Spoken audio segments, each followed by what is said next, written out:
On the morning of September 19th, 1944, at 0700 hours, Captain Kenneth Lamison crouched in the commander's cupola of his M4 Sherman tank on a ridge near Bézange-le-Petit, France, watching 8 Panther tanks emerge from the fog 400 yards away.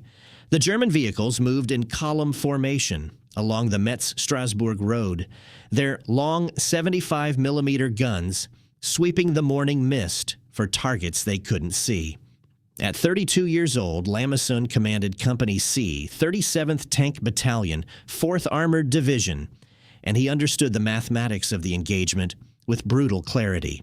His Sherman's 75mm M3 gun could penetrate 81 millimeters of armor at 500 yards. The Panther's frontal glacis plate measured 80 millimeters thick, but angled at 55 degrees. It presented an effective thickness of 140 millimeters. The numbers didn't lie. From the front, his gun was useless, but Lamison wasn't looking at the front. He was looking at the sides. Panther's side armor measured 40 millimeters thick, vertical, completely exposed. At 400 yards, his 75mm gun would punch through with ease, and the German crews advancing blindly through the fog had no idea his platoon waited on their flank. If you're enjoying this deep dive into the story, hit the subscribe button and let us know in the comments from where in the world you are watching from today.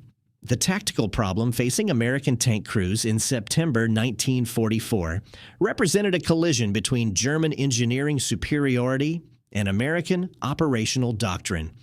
When the Panther tank first appeared on the Western Front in meaningful numbers during June of 1944, Allied intelligence officers scrambled to understand a vehicle that seemed to violate every assumption about German tank production. Pre-invasion estimates had predicted the Panther would remain rare, like the Tiger, confined to elite heavy tank battalions with limited numbers. Instead, the Germans had fielded Panthers in standard Panzer divisions, with some units receiving factory-fresh vehicles faster than crews could be trained to operate them.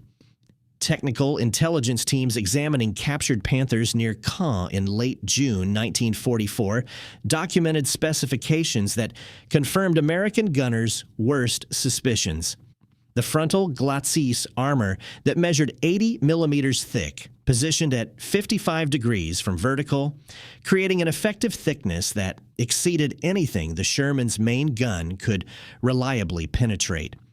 British testing at tank proving grounds demonstrated that the American 75mm M61 armor-piercing capped round achieved penetration of roughly 68 millimeters at 500 yards against vertical armor, and substantially less against sloped plates, where the angle increased effective thickness by 40 to 50%.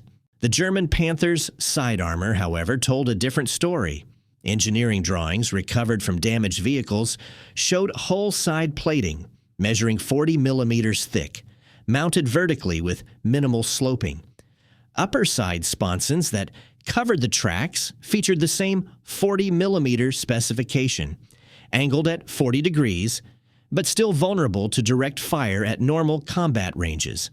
The turret sides measured 45mm at 25 degrees, offering slightly better protection, but still within the penetration envelope of American armor-piercing ammunition. American ordnance officers understood the ballistic relationship between projectile velocity and armor defeat with clinical precision.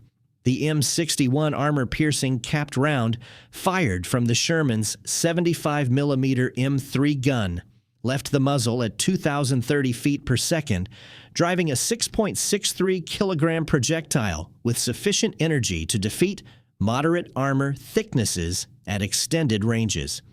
At 500 yards, the round retained enough velocity to penetrate 66 to 70 millimeters of homogeneous steel plate at vertical incidence.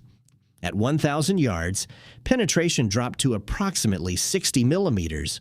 Against 40mm side armor, the M61 round achieved complete penetration at ranges exceeding 2,000 yards, well beyond the distances at which most tank engagements occurred in the confined terrain of northern France.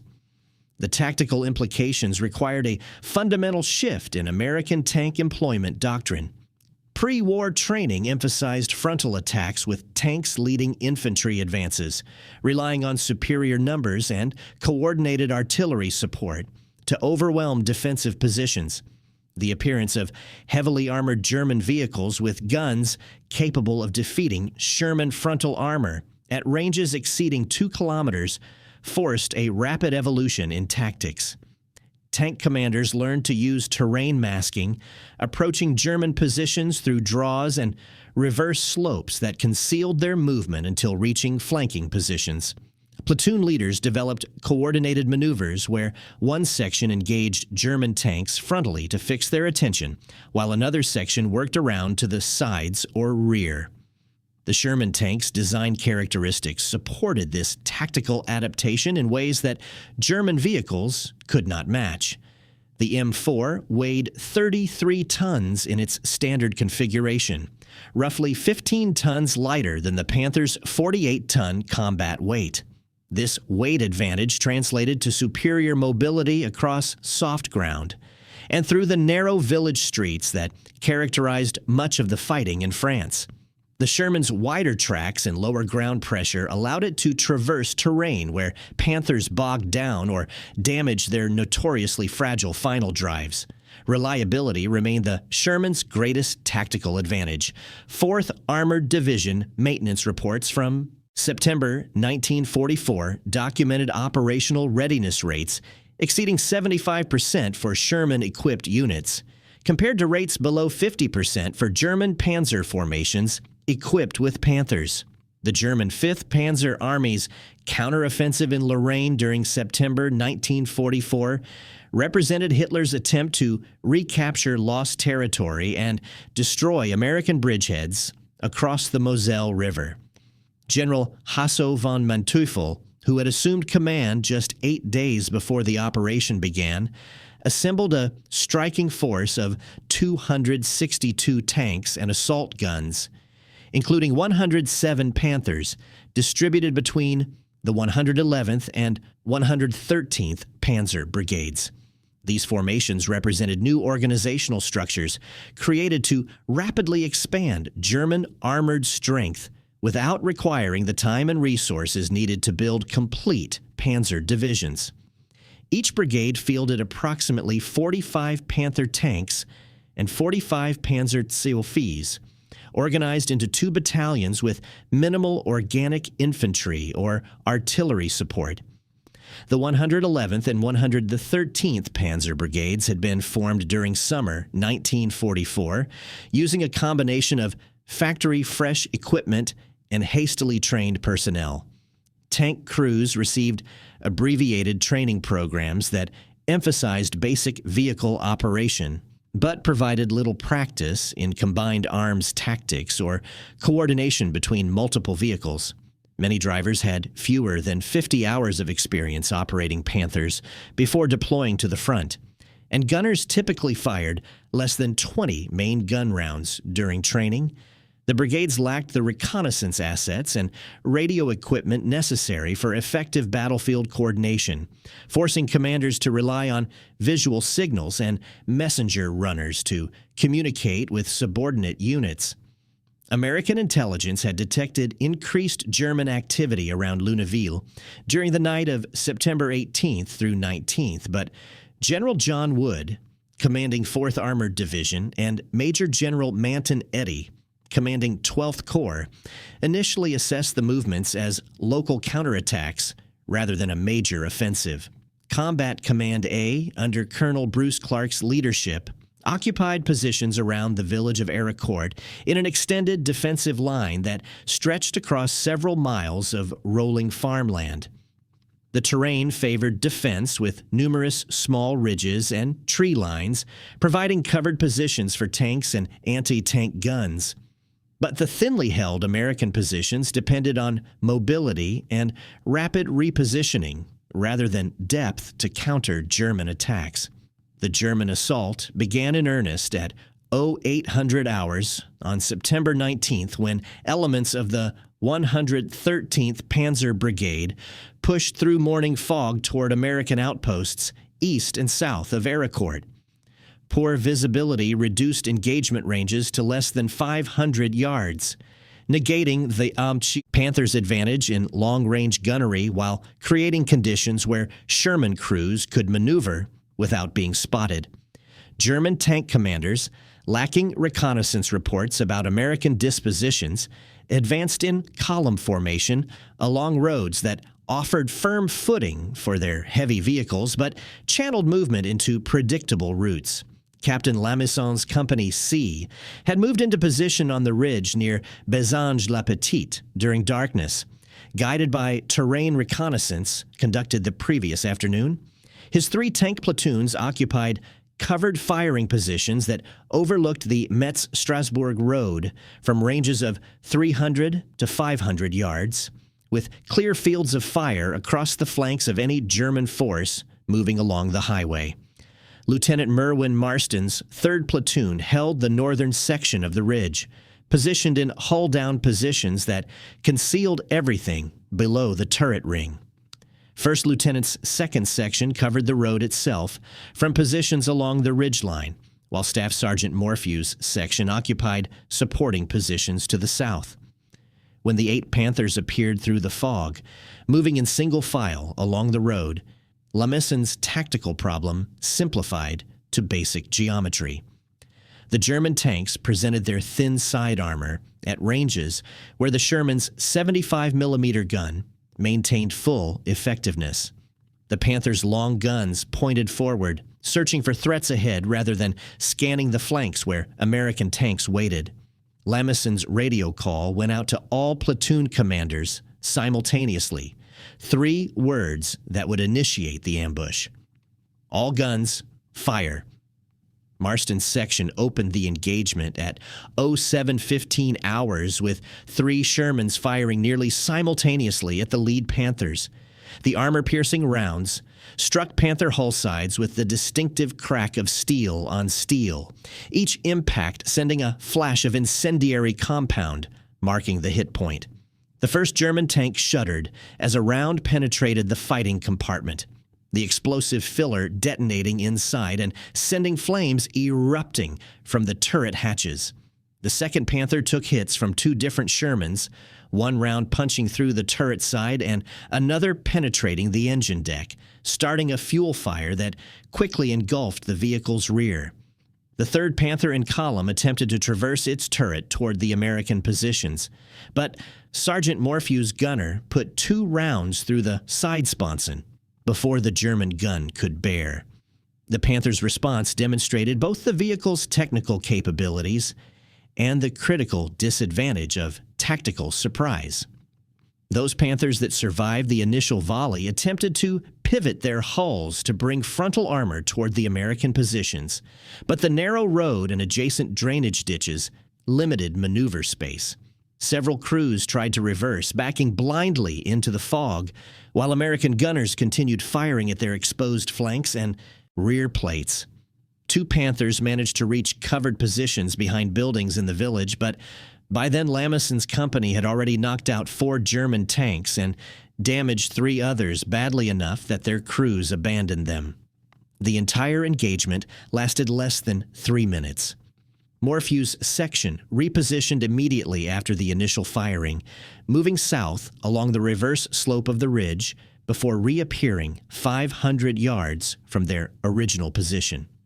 This movement confused the surviving German crews about the number and location of American tanks, preventing effective return fire. When the remaining Panthers attempted to withdraw along the road, they exposed their thin rear armor to Morphew's gunners, who systematically destroyed each vehicle with flanking shots that the 40mm rear plate could not resist. Lamisson's after-action report noted that Company C had expended approximately 120 rounds of 75mm ammunition to destroy 8 Panthers, with no American tanks damaged and no crew casualties. The engagement demonstrated what would become the defining characteristic of the Battle of Aracord, when Sherman crews could maneuver to achieve flank shots against Panther armor.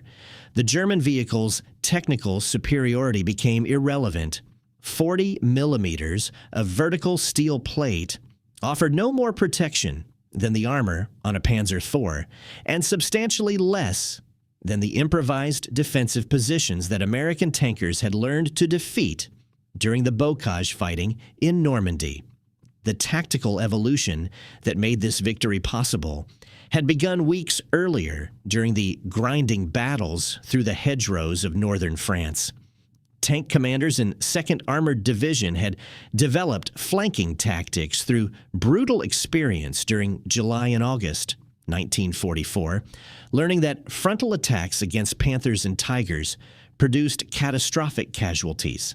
Between July 26th and August 12th, one battalion in 2nd Armored Division lost 51% of its combat personnel killed or wounded, with 70% of its tanks destroyed or requiring major repairs. The lessons learned came at terrible cost. Never attack a Panther head-on. Always use terrain to conceal movement until reaching flanking positions. Coordinate with multiple tanks to engage from different angles simultaneously. 4th Armored Division absorbed these lessons through the experiences of its own crews and through formal training updates issued by 1st Army Headquarters. Tank platoon leaders practiced coordinated maneuvers where one section fixed German attention while another worked around the flank. Crews learned to identify terrain features that provided covered approaches to enemy positions, using draws, tree lines, and reverse slopes to move unseen. Most critically, American tankers learned patience. Rather than rushing into engagement, successful crews maneuvered deliberately to achieve advantageous positions before opening fire. The German Panzer brigades attacking at Aracord lacked this accumulated tactical wisdom. Many crews had never participated in large-scale armored operations, and their brief training focused on individual tank operation rather than coordinated maneuver. Brigade commanders had no experience working together, and the absence of adequate radio equipment prevented real-time coordination between units. When American tanks appeared on their flanks, German crews reacted as individuals rather than as coordinated teams, allowing Sherman platoons to defeat them in detail. South of Lameson's position, Captain Jimmy Leach's Company B, 37th Tank Battalion, faced a different tactical challenge when German tanks from the 2,113th Panzer Battalion pushed toward Rechicourt. These Panthers and Panzer Hunt IVs advanced in better formation, with infantry riding on the tank decks and supporting elements moving alongside the armor. Leach had only 2 platoons immediately available when the German column appeared through the fog at 0830 hours, and his initial position offered limited fields of fire. Rather than engage from disadvantage, Leach ordered his tanks to advance aggressively, moving toward the German formation in line abreast with all guns firing. This unconventional tactic, more commonly associated with cavalry charges than armored warfare, achieved psychological shock that disrupted German cohesion. The Panthers, expecting American tanks to maneuver cautiously or withdraw in the face of superior firepower, instead confronted Shermans, advancing directly toward them while firing continuously. Several German crews, uncertain how to respond to this aggressive move, halted or began backing away, exposing their vulnerable side and rear armor as they maneuvered. Leach's after-action report captured the moment with stark simplicity. They abandoned the battlefield. They put those things in high gear, those Panther tanks, and they took off over a hill and disappeared. The Company B attack had not destroyed the German formation, but it broke their momentum and prevented them from reaching objectives that would have threatened Combat Command A's headquarters positions. The psychological dimension of armored combat, often overlooked in technical analyses, proved as important as ballistic calculations. Crews that expected their superior equipment to guarantee victory became disoriented when American tanks refused to behave according to expectations. The fighting on September 19th continued throughout the day as additional German forces attempted to exploit the initial attacks. Tank destroyers from the 704th Tank Destroyer Battalion, equipped with M18 Hellcats, mounting 76mm guns, reinforced the Sherman companies and engaged German armor from extended ranges. The faster, more lightly armored Hellcats used their superior mobility to reach firing positions ahead of German advances, then withdrew before return fire could find them. Combined with the Sherman's flanking attacks, this defense in depth prevented any German breakthrough despite local superiority in tank numbers and firepower. By evening of September 19th, Combat Command A reported destroying 43 German tanks, mostly Panthers, in exchange for 14 M4 Shermans and 7 M5 light tanks completely destroyed. American casualties totaled 25 killed and wounded. The lopsided exchange ratio reflected not just tactical superiority, but also the cumulative effect of better crew training, superior intelligence about enemy movements, and effective use of terrain. The Panthers' technical advantages in armor and gun performance became irrelevant when Sherman crews consistently achieved flanking positions before German gunners could bring their weapons to bear. The Battle of Eracourt would continue for another 10 days, with German forces launching repeated attempts to break through American positions and recapture lost territory. Each attack followed similar patterns, German armor advancing along predictable routes, American tanks maneuvering to flanking positions, concentrated fire against Panther side armor at ranges where the Sherman's 75mm gun retained full effectiveness. The tactical template established on September 19th would be repeated with variations throughout the campaign, demonstrating that in armored warfare, how tanks are employed matters more than their technical specifications. If you find this story engaging, please take a moment to subscribe and enable notifications. It helps us continue producing in-depth content like this. The weather on September 20th shifted the battlefield dynamic as morning fog again blanketed the Eracourt sector, reducing visibility to less than 200 yards.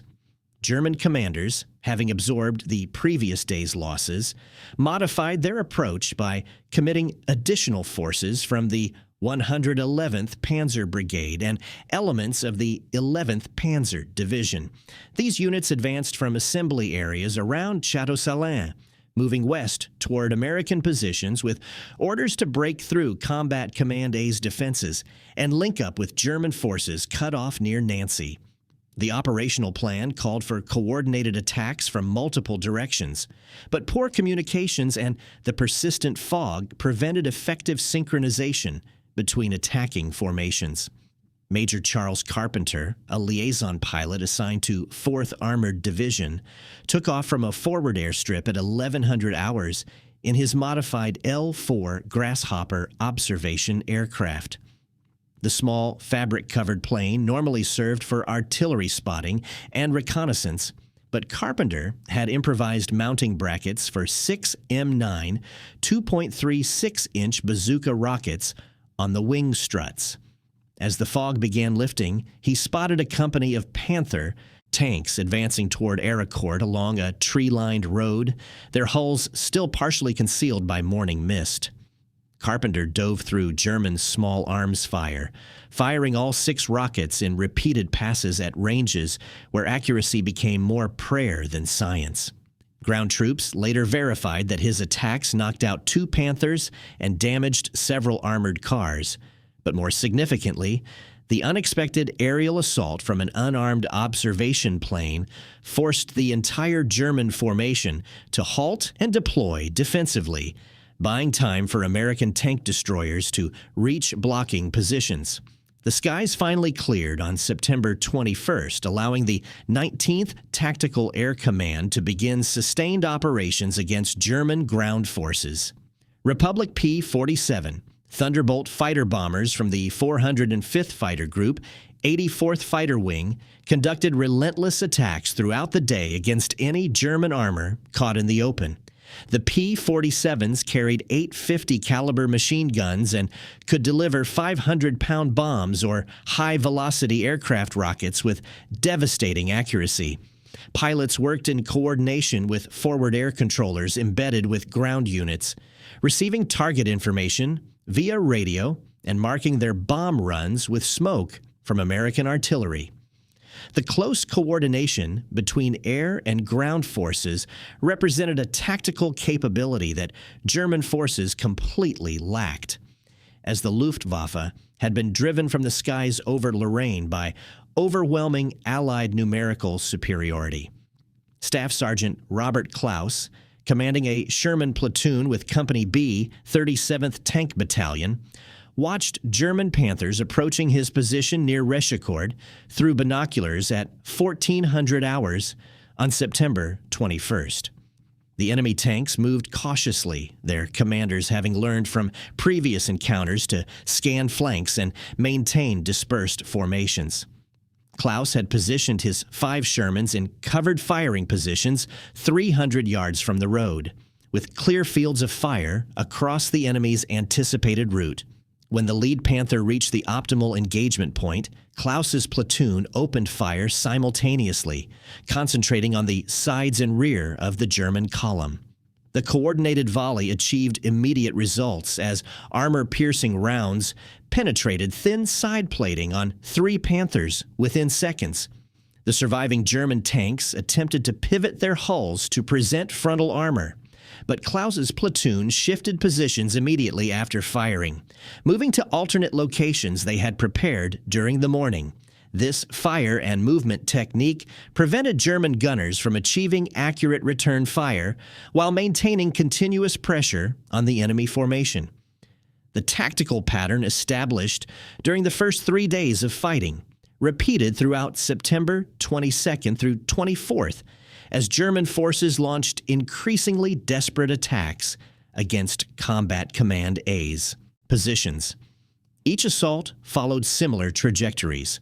German armor advancing along predictable routes with inadequate reconnaissance, American defenders maneuvering to achieve flanking positions, concentrated fire against Panther side, and rear armor at ranges where the Sherman's 75mm gun retained full effectiveness. The consistency of American success reflected not just tactical competence, but systemic advantages in intelligence gathering, communications, and combined arms coordination that German forces could not match. Tank destroyer battalions played critical roles throughout the extended engagement. The 704th Tank Destroyer Battalion, equipped with M18 Hellcats mounting 76mm guns, operated in close support of Sherman companies. The Hellcats' superior mobility and more powerful main gun made it an ideal weapon for engaging German armor at extended ranges before withdrawing to new firing positions.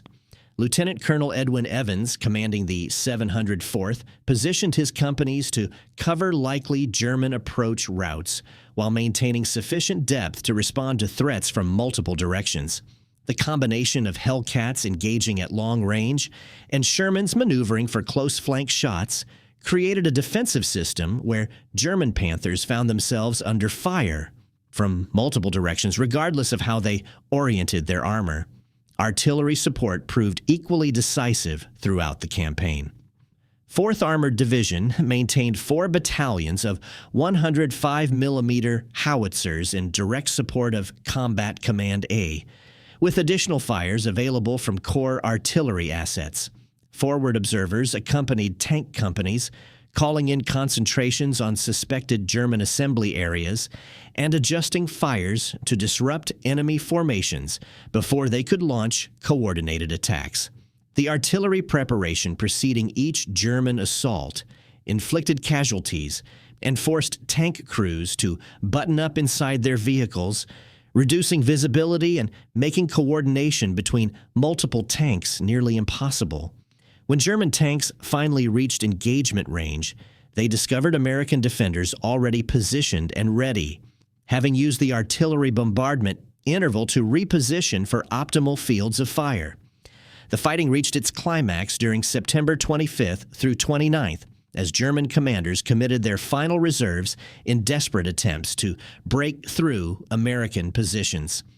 The 559th Volksgrenadier Division launched a major attack against Combat Command B near Chateau Salins on September 24th, nearly overwhelming thinly held positions before American fighter bombers arrived to break up the assault. The German infantry attack demonstrated that even without armored support, determined troops could still threaten American positions when they achieved tactical surprise and local superiority.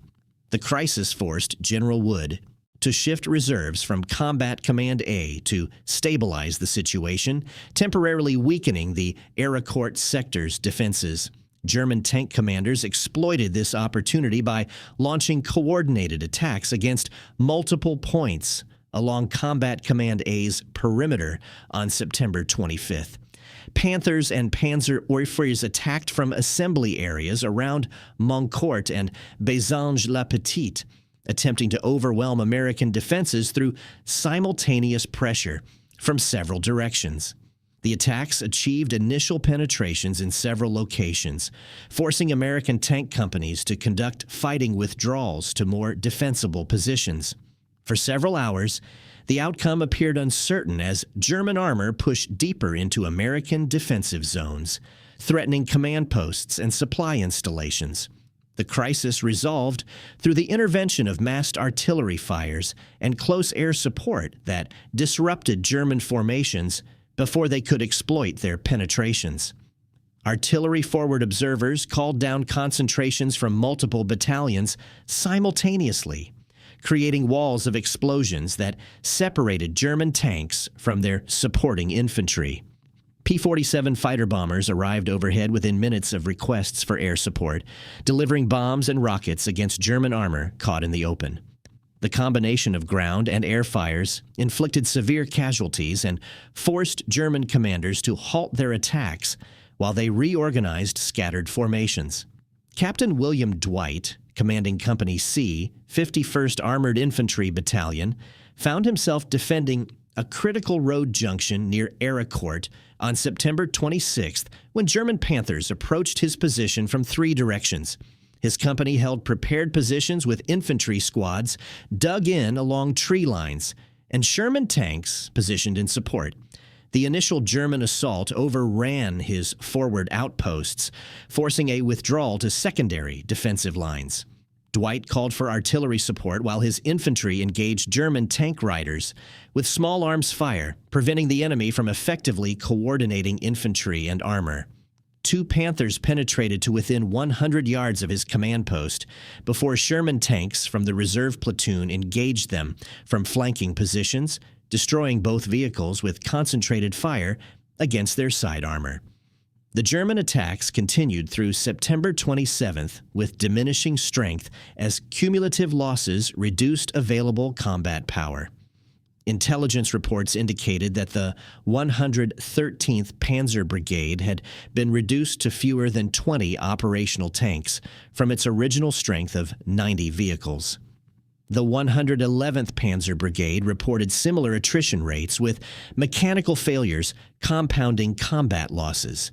German maintenance facilities lacked spare parts and recovery vehicles to repair damaged tanks, forcing crews to abandon vehicles that might have been returned to service with proper logistical support. American recovery teams, in contrast, routinely retrieved damaged Shermans from the battlefield and returned them to combat after repairs, maintaining Combat Command A's effective strength despite daily losses.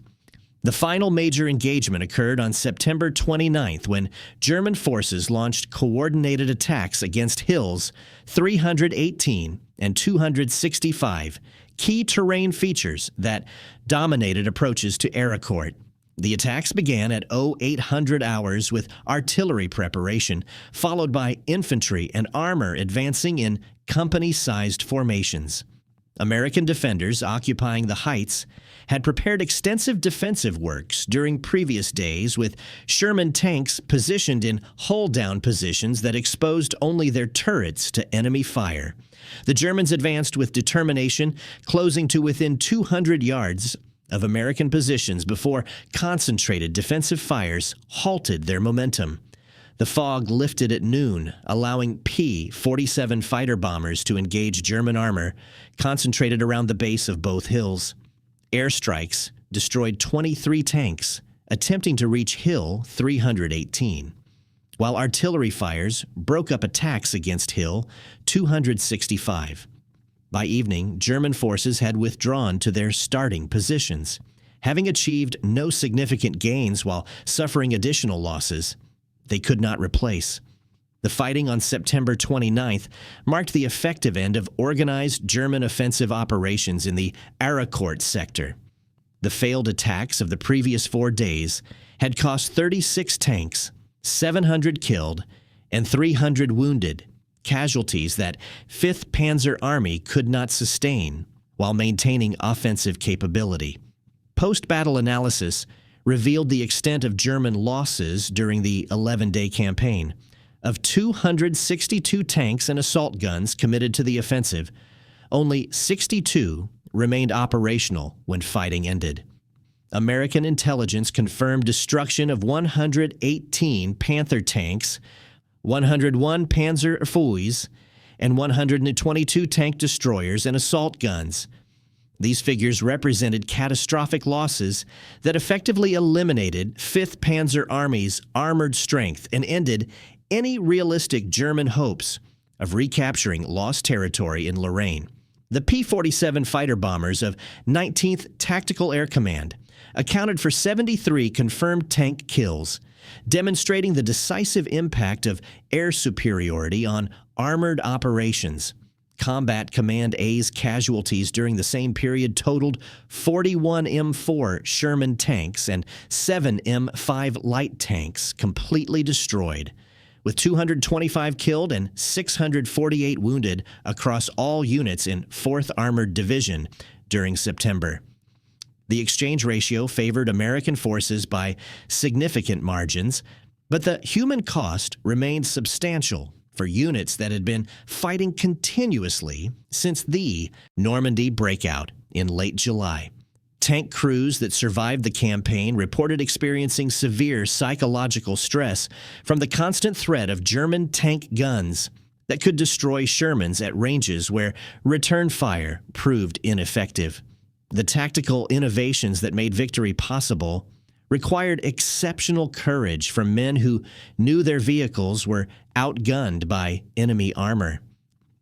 Technical analysis of destroyed Panthers revealed consistent patterns that validated American tactical approaches. Most vehicles showed evidence of multiple penetrations through side and rear armor, typically concentrated in areas around the engine deck, turret ring, and lower hull sides. The 40mm side armor had provided no effective protection against 75mm armor-piercing rounds fired at ranges under 600 yards. Several Panthers displayed damage from American 76mm guns, which could penetrate Panther side armor at ranges exceeding 1,000 yards. The more powerful gun, mounted on a growing number of Sherman variants reaching frontline units during September, offered improved capabilities against German armor, but remained less common than the standard 75mm armed tanks that bore the brunt of the fighting. German after-action reports provided insight into how Panther crews experienced the battle. Tank commanders described feeling vulnerable despite their vehicles' superior armor and firepower, noting that American forces consistently achieved tactical surprise through superior reconnaissance and camouflage discipline. Gunners reported difficulty acquiring targets in the fog and smoke that characterized most engagements, while American tanks seemed to fire from concealed positions before German crews could respond effectively. The absence of adequate radio communication between tanks prevented effective coordination, forcing commanders to rely on visual signals that proved nearly impossible in combat conditions. Most critically, Panther crews reported that their vehicles' mechanical reliability problems left many tanks stranded before reaching combat positions, reducing effective strength and forcing those tanks that did reach the battlefield to fight without adequate reserves. The strategic implications extended beyond the immediate tactical results. German High Command had committed 5th Panzer Army to the counteroffensive, with expectations that superior tank technology would compensate for numerical disadvantages and logistical limitations. The comprehensive defeat at Ericourt demonstrated that technological superiority alone could not overcome systemic weaknesses in training, logistics, air support, and combined arms coordination. American forces had developed tactical methods that negated German advantages while exploiting their vulnerabilities, creating an operational approach that would characterize armored warfare on the Western Front for the remainder of the war. The Battle of Ericourt influenced American tank development and tactical doctrine in the months following the engagement. Field reports emphasizing the need for tanks with guns capable of penetrating Panther frontal armor at longer ranges, accelerated deployment of Sherman variants mounting 76mm guns, and production of M26 Pershing heavy tanks equipped with 90mm weapons.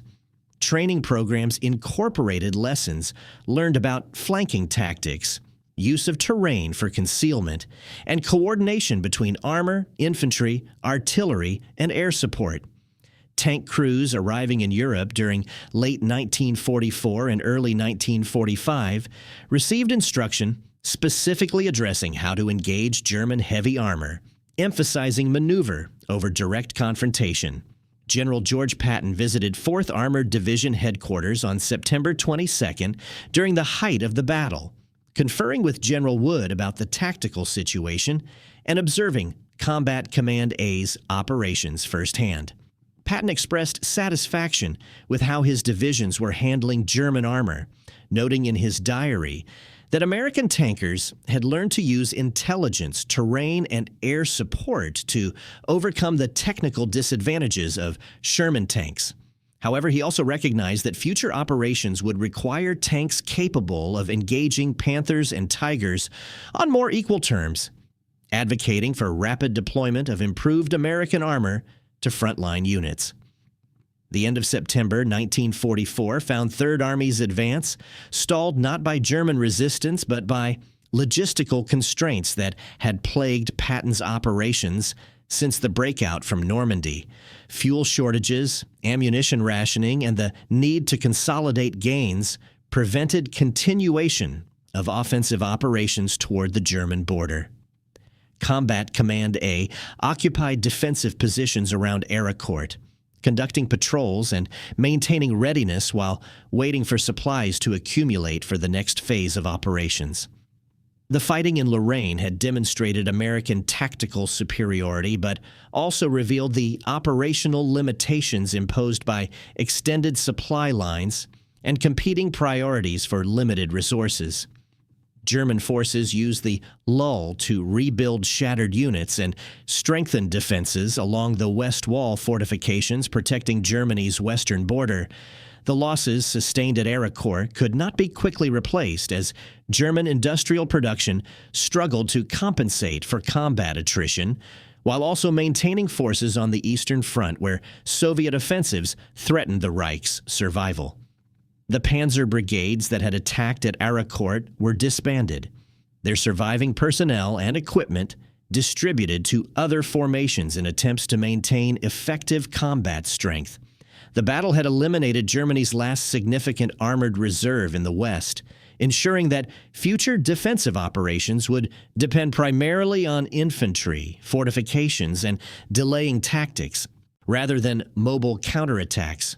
Veterans of the Ericourt fighting carried memories that shaped their understanding of armored warfare and the broader conflict. Tank commanders who had learned to maneuver for flank shots against Panthers understood that Victory came through tactical skill and coordination, rather than superior equipment. Crews that survived multiple engagements developed confidence in their ability to defeat German armor, despite technical disadvantages, knowledge that proved invaluable during subsequent operations in the Ardennes, Rhineland, and southern Germany. The experience transformed 4th Armored Division into one of the most effective American armored formations, with tactical lessons learned at Ericourt applied throughout the remainder of the European campaign.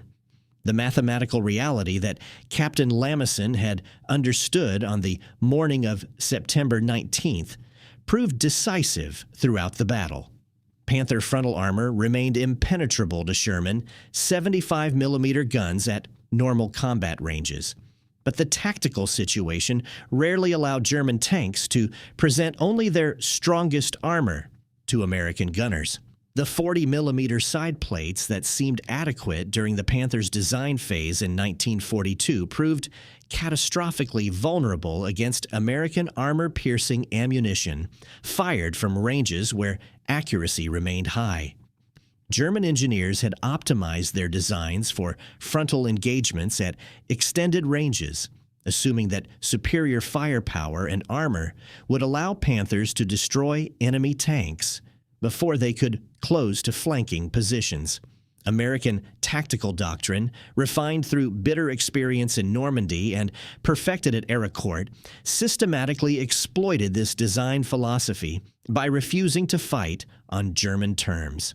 The title question of whether 75mm Shermans could penetrate Panthers at 500 yards had a clear answer.